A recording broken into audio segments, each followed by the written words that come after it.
came out of college and I still was a perfectionist. What happened is there were a lot of bullies in my life. As I said, there was a woman who actually bullied me all throughout high school, and boy, did it affect me. So I became a perfectionist. I felt if I could get straight A's and the bullies got C's or B's, I'd beat them and have a better career.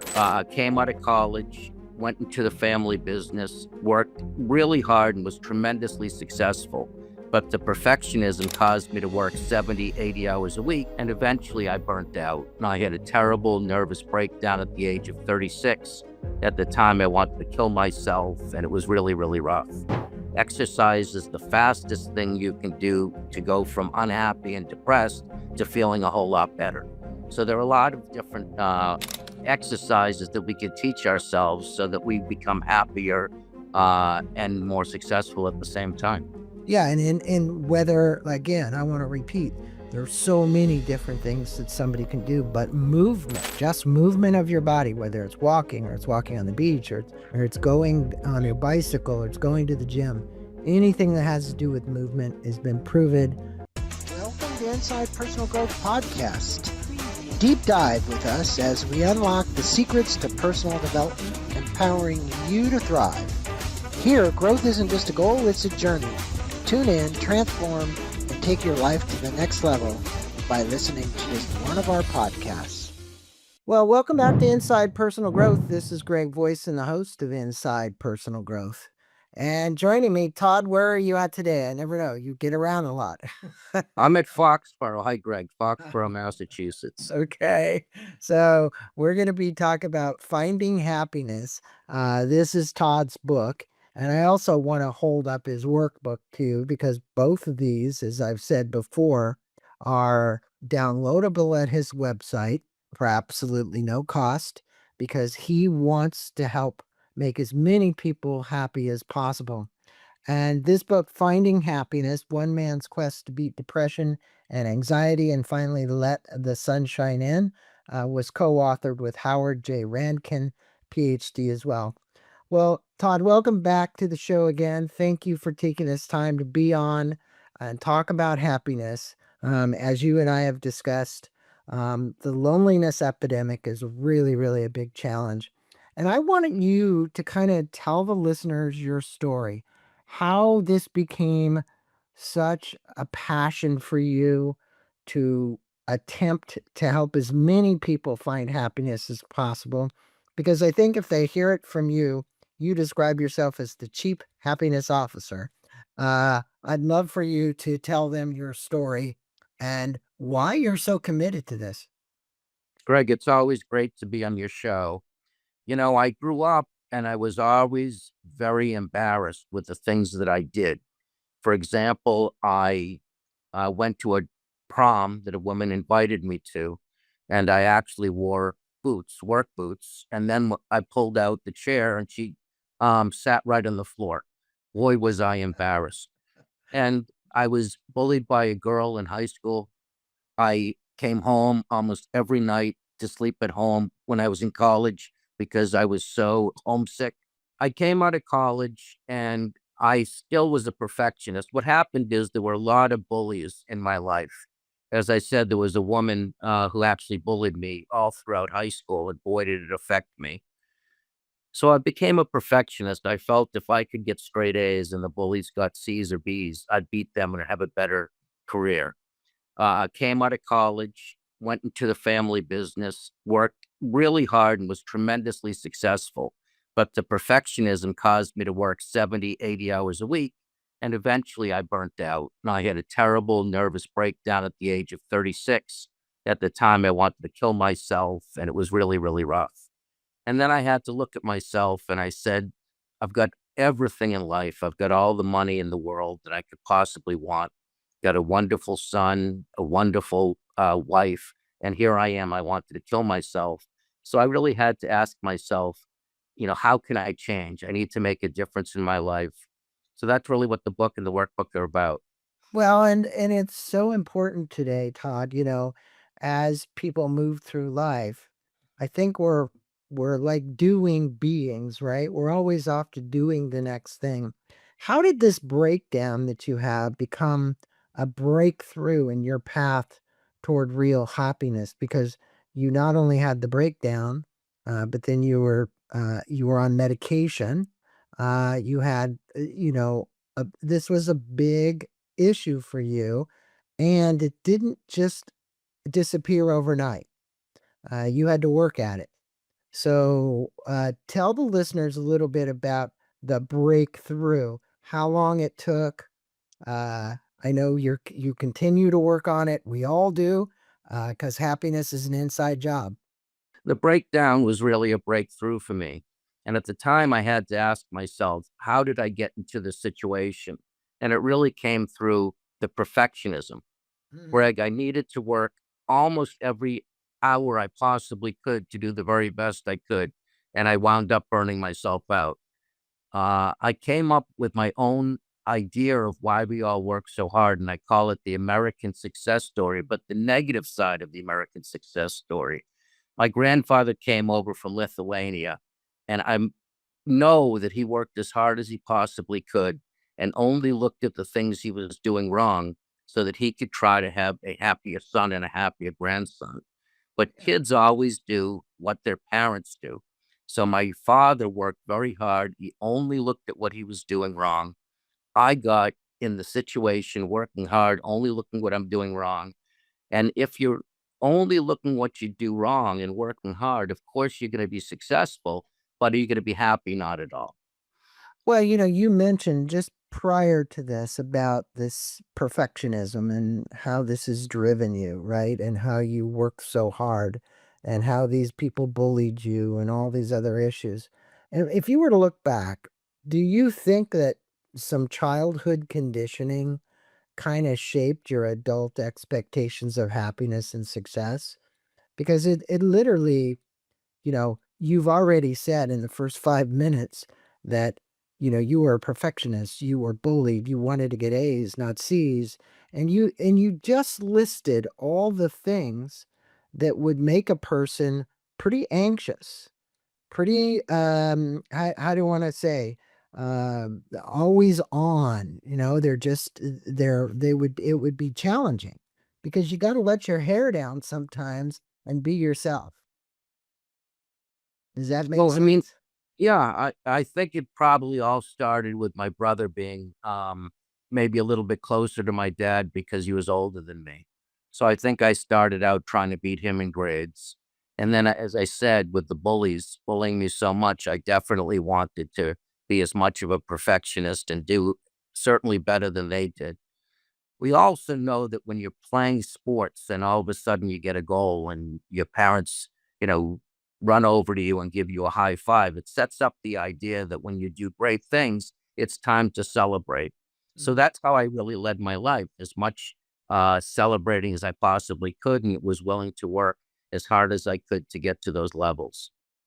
Well, in the first chapter of your book, you describe something as simple, and that's how bad this got for you. Choosing between coleslaw and potato salad, it was impossible during these lowest moments, and that's pretty low. Um, what did that experience teach you about the impact of depression on everyday life and decision making? Well, the whole idea that I put coleslaw or potato salad is I was so broken. I burnt out so much that I couldn't even answer that question. And when you get to that level, you realize that there's just nothing left. But depression and anxiety it wears you out so that if you're constantly having that feeling and you're working as hard as you possibly can, eventually you have that burnout. And you were out there and you found a psychotherapist and you found medication. What would you tell people today who might be on the brink of this, high achievers, right? Who kind of resist these interventions out of fear or pride or stigma. What would face the camera today and talk to my listeners who are basically dealing with this and they just keep putting it off and putting it off and putting it off. What would advice would you give them? I think the first thing I'd say to them is many people tell me that they are too embarrassed to go to a psychiatrist and they're very worried about taking medications that might affect their sex life, believe it or not. It might affect their weight. I want them to realize that their kids will be like them. So it's really important that they get help so they're not coming home in a bad mood and fighting with their wife all the time. This is what will happen with their kids. And then you give it a shot. The one thing I can tell you about medication is you can't stop it at any time as long as you do it gradually. If you're taking 2 pills, you should go to one and a half, then to one, and then to half a pill. But if your weight goes up or does affect your sex life, just stop it. Mm, interesting. So, look, you got so involved in this that you came up with the 12-week to Finding Happiness boot camp.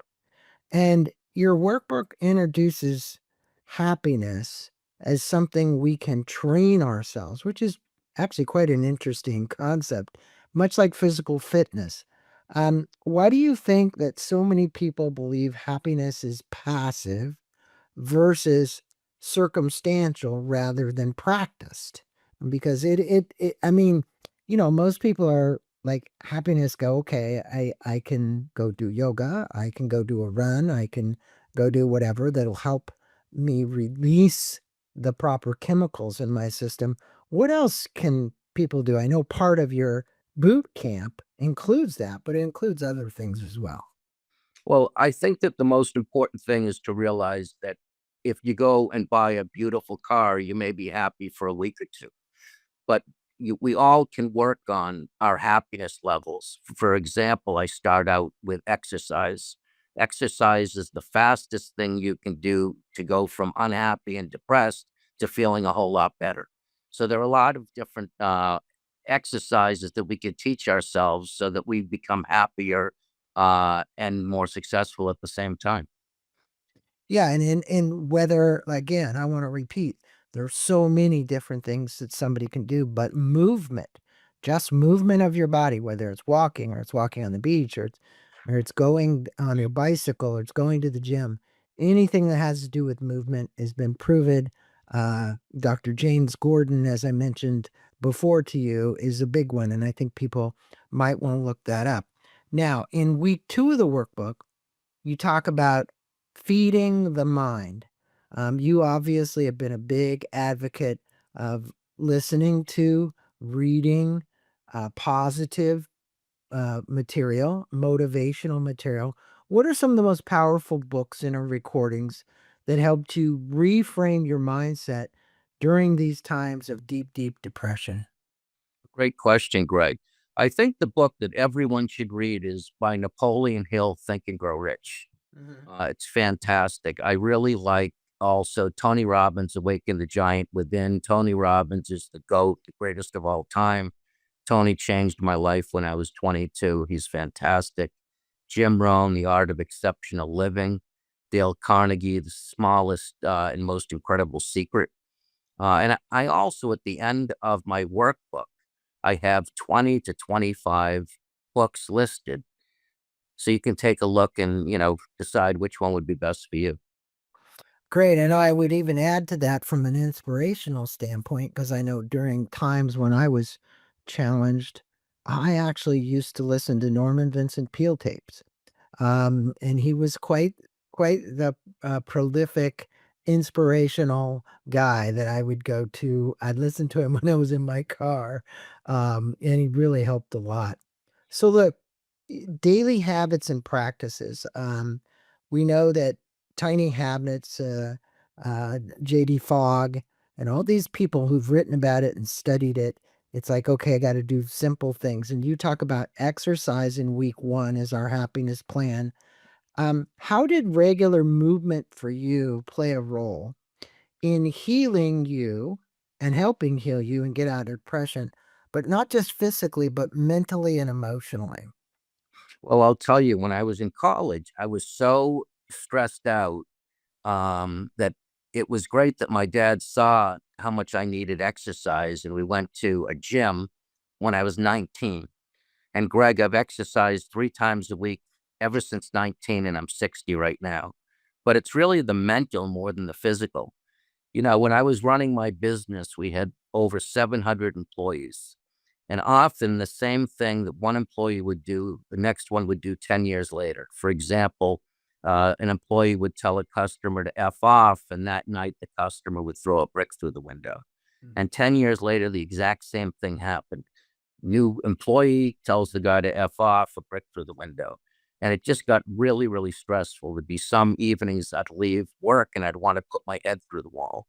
When I went to the gym, all of a sudden I would be relaxed and I'd be leaving like Superman. So the gym and exercise and movement can make a huge difference in your life. Yeah, and I think you and I talked about before, there's serotonin that's released and there's oxytocins that are released and when you're under stress, huge amounts of stress, we all know that it's cortisol that's running through your veins. And it's probably the worst thing that you could have running through your veins. Um, and you have emphasized, and I think this is really important because I don't think you can love another person unless you can have compassion for yourself.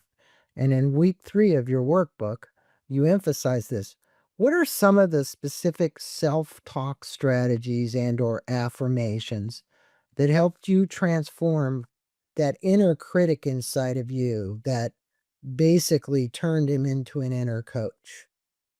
Well, I realized that I was constantly beating myself up. And I say that most people treat themselves worse than they would treat their worst enemy.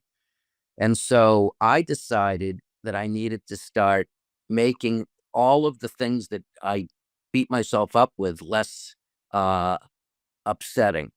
I would look at something, for example, if it was a day and I'd come home and say, this was absolutely the worst day of my life, I'd try to change it and say, you know what, today wasn't so great.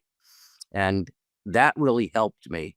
Also, you got to realize that there are almost double the amount of negative words in the English language than positive words. So we're predisposed to talk to ourselves in a very negative fashion. Yeah, and one of the things that you did is that a lot of people do mantras, they have little sayings. What are some of the things that you used to tell yourself during these times? How did you whisper to yourself? So I would, do everything I could, as I said, to tell myself, look, you're a great guy. And yes, you made that mistake at work or that mistake with somebody else. Many times they don't even notice it, but it's still really bothering you. So I would tell myself to let it go, to move on, and not get so upset about it. And I think that's important is that you tried to stay in the now. And one of the things that you emphasized too was really that's the only place we have.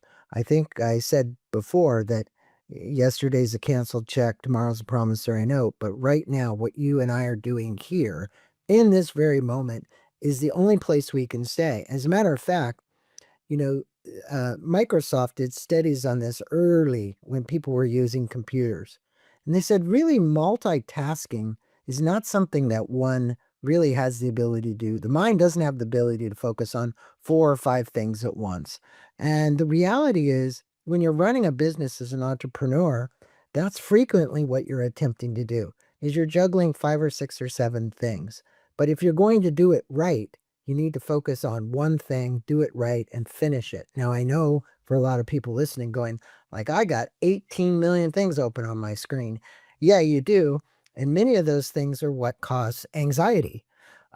So I would recommend to people maybe limit that to 3 and see if you can do that and get those 3 things done. Do you have any comment about that? For somebody who ran a business with 600 employees, you were probably trying to juggle more than one thing at once, and I have a feeling this caused a lot of your anxiety. Yeah, absolutely. Well, it's very important to look at the month and say, what are the most important things I need to accomplish? And maybe there's four, maybe there's five. And then step back and say, well, if I need to do X in 4 weeks, what do I need to accomplish in the next week and the second week and the third week? So much of it is, just focusing on one thing, then you can focus on the next and the next. And also, I had really good assistant managers and regular managers that I was able to delegate to. Yeah, and keeping that positive mental attitude, as they say, or PMA. Now, in the workbook, you dedicated several weeks to relationships, strengthening close ones, like with your wife and your son, and eliminating toxic ones, like you were telling me before, and surrounding yourself with positive people. Now, speak with our listeners, if you would, about community, why it's such a critical component of personal happiness, and who we should be surrounding ourselves with, and who we should be trimming from our table. Well, being with close relationships, whether it's family or friends, is the number one thing that will make you happy, according to studies. So, with friends, for example, if you're having positive times and you can celebrate with them, it makes things so much specialer. On the other hand, if things are going bad, they're going to be with you to pick you up. Loneliness, Greg, is considered the toughest thing to deal with right now. In fact, the Surgeon General actually made loneliness a national health crisis. Over 50% of Americans will have severe loneliness at one time in their life. 29% will die prematurely because of loneliness. And loneliness attributes also to, um, I want to mention that I watched a show the other night, and they were interviewing POWs, and they asked them what was the worst thing about being held in captivity. And they said it wasn't the beatings and it wasn't lack of food. It was lack of human beings, lack of human touch, being all alone. So I think that it's very, very important for us to be with family and friends. My parents really picked me up when I was going through my lowest times in college. When it comes to who you should spend time with, it's extremely important that you don't spend time with negative people. There's something called crabs in a bucket. That's when one crab tries to get out and all the crabs pull them down. Similarly, when you try to do something really exciting and special, what I want to do this year is travel the country and help as many people as I can with trying to be happier. Many times, family and friends will say, "Don't do that. It's too much. It may not work out. You'll be so disappointed." So they pull you down. So many times, you've got to really fight the negative people. I would like you to take out a piece of paper, and I'd like you to list the top 4 or 5 people in your life. And I want you to rank them on a scale of 1 to 5 on how positive they are or negative. And if the number one would be they're so negative that anytime you're with them, they pull you down. And number five would be anytime you're with them, boy, do they lift you up. Now you've got scores for each person. I want you to add them up and divide by 5. This is your score for positivity, negativity with all your friends. If you're at a 1 or 2, you really need to make some changes. In fact, if you don't make these changes, it's almost not even worth taking this program because they'll just, make things so difficult for you, you'll fail. In terms of how you handle people, the first thing you want to let them know is that you've decided to change. You're tired of being depressed. You've taken a new program on, and you really need them as well to take a similar program. Doesn't have to be the one they're taking, so that they'll go from negative to positive. If they refuse, then you ask them again, look, it's really something I need you to do. If not, I'm going to have to spend less time with you. And if they don't make that change, then you actually do spend less time with them. I think what you just said is excellent advice. And I think if that's all they took away from this podcast, was how they chose to rank the positive people versus the negative people in their life, and trim those people out of their life that they don't feel are providing them or helping them maintain a positive mental attitude. I think that's great advice. Now, you know, you also said in that similar vein, like setting boundaries or letting relationships go. And what you just said is easier said than done. There's people in your life that sometimes are a little bit harder to have that conversation with. Um, what would you tell listeners today that know they need to have that conversation, but there's some feeling of guilt or shame about doing it.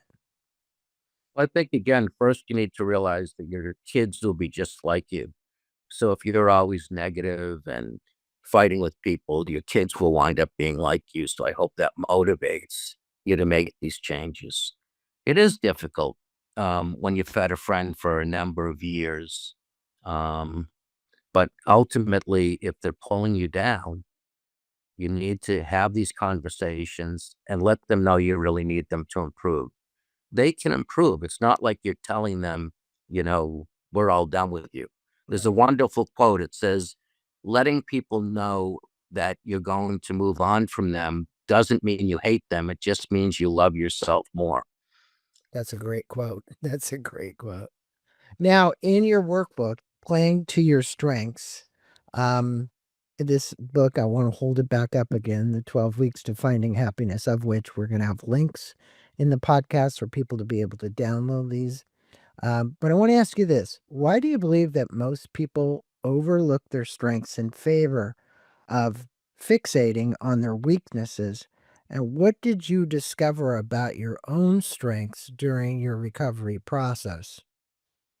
Well, I think most people focus on the negative because when we were young and in school and we got an A on something and a D on something, everybody wanted us to stay after school and have a tutor for the D.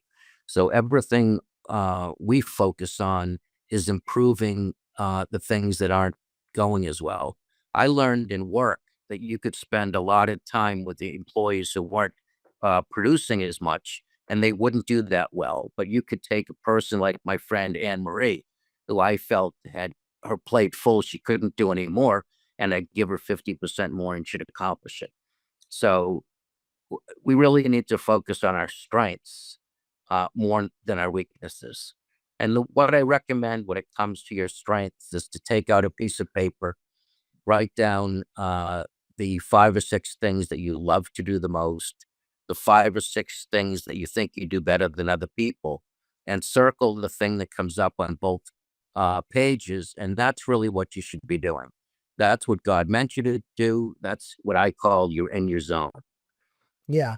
And you're living in your own purpose too. And I think finding your purpose is really important. You and I talked about this before.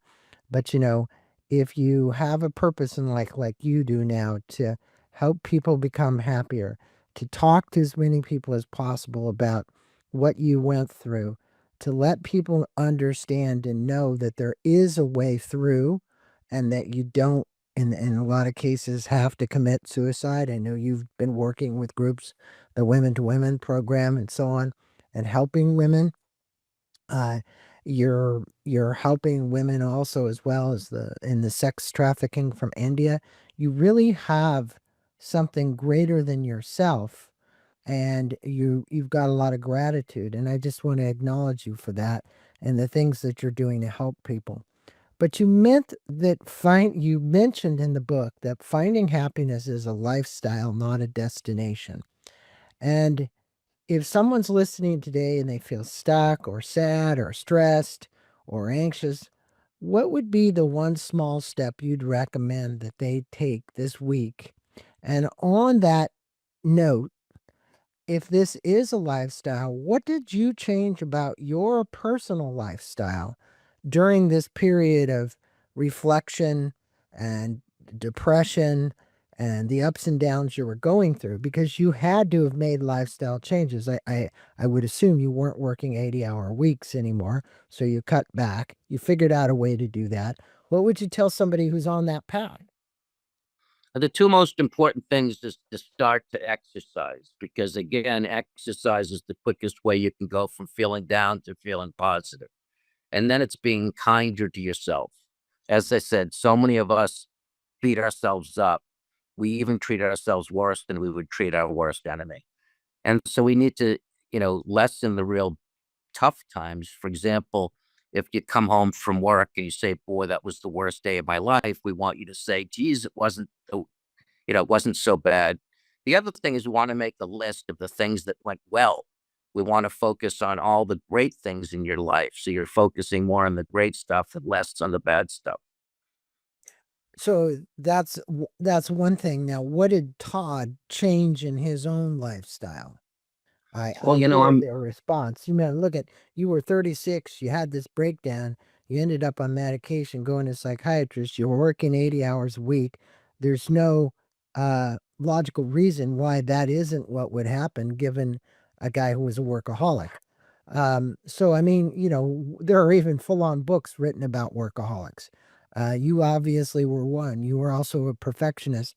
Speak to that perfectionist and that workaholic out there, man to man, and tell them what it is you did. well, as soon as you realize that things are going in the wrong direction, you have to make some changes. We say if you do the same thing over and over again, you'll never get different results. So I certainly lessened the amount of time that I was at work. I spent time with my son more. I spent time with my wife more. Um, you know, we spend over 8,476 hours, believe it or not, focused on the past or the future. Those are hours that we don't spend in the present. And so you really need to say to yourself, how can I get to a point that I'm not driving myself crazy? If you'd make a speech, how many people would do a great, great job, but the last minute they made a mistake and all they focus on is the last minute? There's a fortune cookie that I read that said the day that you can laugh at yourself is the day that you mature. So it's just really all about, Greg, trying to take it easier on yourself, not beating yourself up so much. And it's a struggle. Our whole life, we've gone in a certain direction, just like grooves in a record player. And I'm asking you to turn that around and go in the opposite way. All of this stuff is really tough. But as I said, if you don't do it for yourself, do it for your kids because they will wind up doing what you do. And how did you learn to love yourself, Todd, more?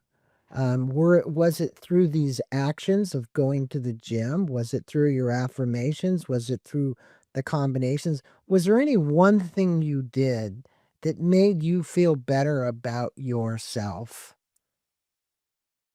I think it just comes, as I said, Greg, to being easier on yourself, Easier. to So realize, content. How did you find contentment then? I mean, look, because you just mentioned 15 minutes ago, you can have all the money in the world, you can buy yourself a new car, you get another house, you can go acquire all these things, but that isn't truly what's going to give you happiness. So the next question then would be for somebody who's had all that, where have you found the greatest level of happiness? And I think it's in giving back, isn't it? yeah, I was going to mention that I do a lot of charity work and, a lot of it is money, even though people say it shouldn't just be money.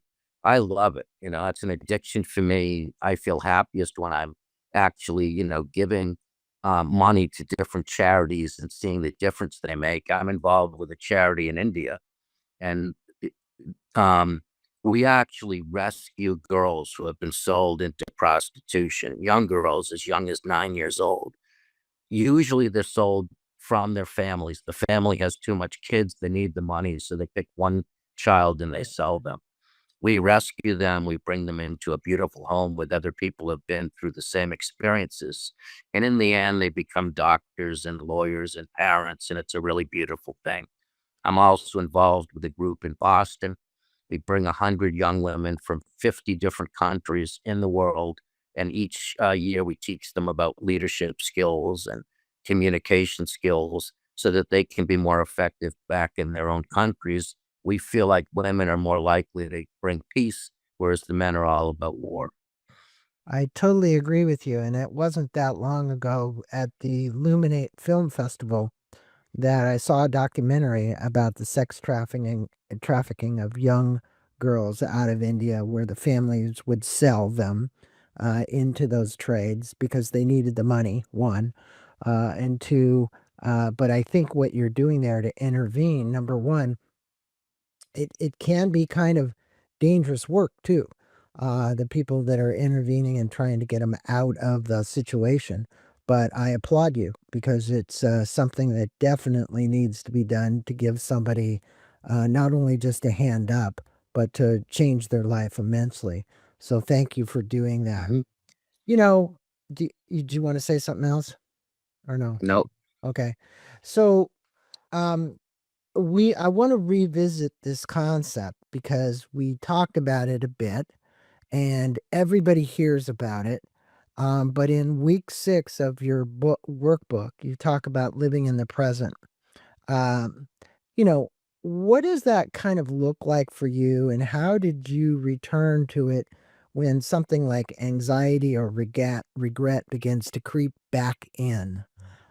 Because, you know, we live a life, we do the best we can. And I think what we have to realize is that our best is okay. It doesn't have to be better. It's so right. I make mistakes now all the time. I mean, that's what we do as human beings, and I just let them go. Um, we actually spend 5% of our time in the future or the past, not in the present. And Greg, that works out to 8,476 hours. So feel the pain of wasting that amount of time in your life. What I say with the past is it's something that happened. It can be very, very difficult to let it go, but there's a great benefit, of course, to making a change. And so if you had a problem with a relative like I did in the past, where I felt that they always did me wrong, you can always give them a call. But many times it's just not something that you're up to. You're so angry. And then I recommend writing out a letter to them. You don't have to send it. You can even just, have it for yourself. It makes a huge difference. Mhm. Were you a journaler along the way? Did you ever journal, Todd? Not a lot. Not a lot. Okay. But this writing of these letters, did you do a lot of letter writing and then either ripping them up or burning them up after you wrote them, or actually Yeah, I giving them found to the that people? I found that that was really helpful for me. And a lot of times I would actually call people Mhm. and just say, let's talk it out. I'm sorry for whatever I did, but let me tell you, this really hurt my feelings.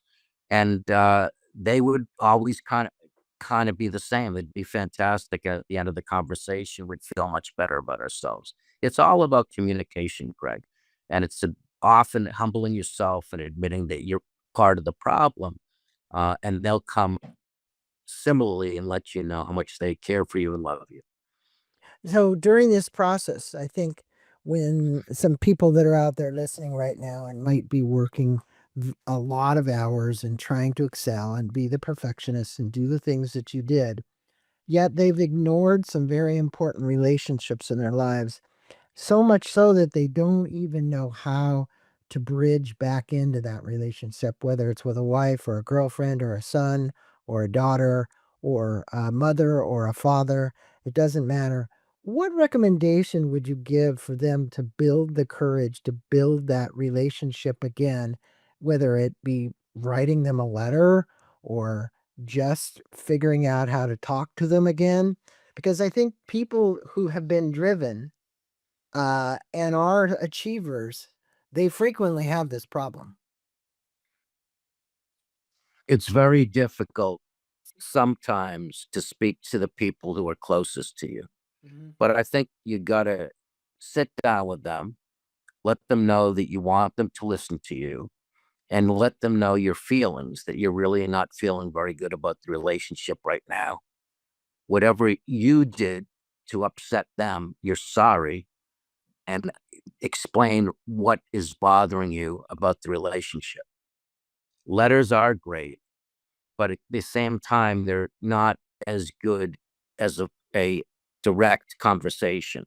Definitely don't text. Texting is a huge mistake. Yeah. They can definitely read into it the wrong way. So did you ever do family retreats yourself for the Patkin family? I know a lot of people have chosen to kind of like, hey, we're going to go do our little family retreats. And it's kind of a big thing now um, for people with some level of affluence. They're doing it either twice a year, they're getting together with everybody, they're trying to talk things through. Did you ever do that? I was just curious. No, it's something that we've discussed doing, but we've never actually gotten around to it. I have a great conversations with my parents very often, but not so much with my son and my wife. Okay. So, yeah, and I do know that some of the family offices that I've worked with, that's some of the things that they do because they need to get the family together and get all on the same page and get people talking again. So, what's your biggest wish for readers and then listeners who begin the 12-week program? This is the 12-week to Finding Happiness boot camp and or pick up your book, which we've said to our listeners, by the way, you can get it www.toddpatkin, that's Yeah. TODPATKIN.com. There, he's offered all of this, including the videos for the 12 weeks, at absolutely no cost. So, Todd's mission is truly to help make people happier. And he's really not trying to make you happy, he's trying to let you find happiness by doing things differently in your life that will bring you more happiness. So, what transformation do you hope that the people who are listening today will experience as a result of going through your program or reading your book? Well, I hope that they'll certainly have less depression and less anxiety, and just feel very fired up about life. One of the exercises I do for the future is I ask you to take out a piece of paper and write down all the things that you love to do the most and all the things that you think you're better at than any other person. And then you circle the one. Let me say a little bit differently because that way, you can use it. When I look at the future, I encourage you to make a list of all the things that you love to do the most and all the things that you feel that you're better at than most people and circle whatever is on both lists. And that's really the stuff that you should be doing. That's the stuff that you're in your zone. That's what God really meant you to do. Well, that is a good exercise for people to go through. And Todd, again, I just want to thank you for being on the podcast, for making this content available to our listeners, actually at no cost. Um, and for you, and also for our listeners, if you go to www.toddpatkin.com, Todd is available to speak. He will speak anywhere across this United States or the globe. And he is willing to, again, and I want to repeat this, other than the plane fare and the meals or whatever, he'll cover it. He's not asking for a speaking fee. So I want our listeners know that if you would like to have him come in and speak to your company or speak to your employees or speak to some group, he's available for that. So, Todd, thanks again for being on Inside Personal Growth and sharing your personal life experience and your wisdom around the things that you've done and changed in your life to help you make you happier and more content. Any Thank you last so much final for words?